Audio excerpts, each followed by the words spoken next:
விஞ்ஞானத்தை வளர்க்க போறண்டி, ஏனாட்டாத விருந்து கலந்து காட்ட போறண்டி. வணக்கம் அன்பர்களே. தகவல் சாளரம் வழங்கும் அறிவியல் உண்மைகள் சயின்டிபிக் ஃபேக்ட்ஸ் காணொளி தொடருக்கு தங்களை அன்புடன் அழைக்கின்றேன்.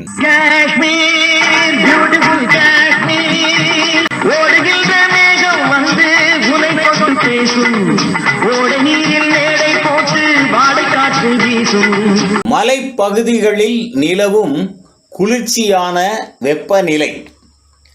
உருண்டை வடிவத்தில் இருக்கும் பூமி பந்தினை சுற்றி வளைத்திருக்கும் காற்று மண்டலமானது வெங்காயத்தின் தோலை போன்று பல அடுக்குகளுடன் வெளிப்புறம் நோக்கி விரிவான காற்று மண்டலமாக வியாபித்து அதன் பரப்பு அதிகமாவதால் அழுத்தம் குறைவாகவும் இருக்கின்றது.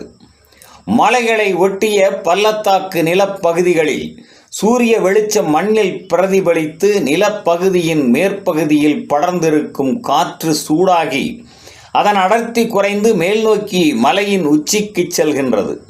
நிலப்பகுதியின் மற்ற இடங்களின் காற்று சுழற்சி முறையில் நகர்ந்து இவ்வாறே சூடான அடர்த்தி குறைவான காற்று மேல் நோக்கி நகர்வது ஏதுவாகின்றது.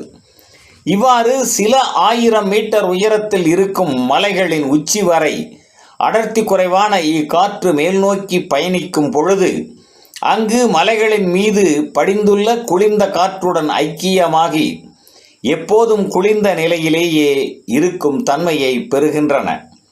மலைப்பகுதியானது குளிர்ந்த நிலையில் இருப்பதற்கான நிரந்தர வாய்ப்பு ஏற்படுவதால் அங்கு மழையின் பொழிவு அதிகமாகி அதனால் பசுமையான தாவரங்களும் மரங்களும் அடர்த்தியாக வளர்ந்து காற்று மண்டலத்தையும் மேகங்களையும் வானிலைகளையும் எப்போதும் குளிர்ச்சியாக வைத்திருப்பதற்கு அடிப்படையாக அமைந்திருக்கின்றது.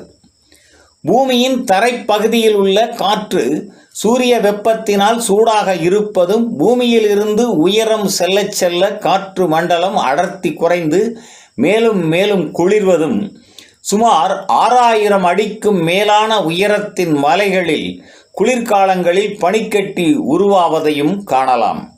அதே நேரத்தில் வான்மண்டலத்தின் இந்த குறைந்த வெப்பநிலையானது பூமியிலிருந்து 40 கிலோமீட்டர் உயரம் வரை -90 டிகிரி செல்சியஸ் வரை வெப்பம் குறைந்து கொண்டே சென்று பின்னர் ஓசோன் படலத்திற்கும் மேற்பட்ட உயரத்தில் அமைந்துள்ள வான்வெளியானது சூரியனின் கடுமையான வெப்ப கதிர்வீச்சினை தாங்கிக் கொள்ளும் தன்மை கொண்டிருப்பதால் அதற்கு மேல் உயரம் செல்ல செல்ல வெப்பமும் உயர்ந்து கொண்டே சென்று 2000 டிகிரி செல்சியஸ் வரை வெப்பம் நிலவும் தன்மையை கொண்டிருக்கின்றது.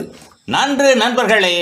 தகவல் சாளரம் வழங்கும் அறிவியல் உண்மைகள் தொடரின் பிறிதொரு காணொளியில் மீண்டும் சந்திப்போம். நன்றி, வணக்கம்.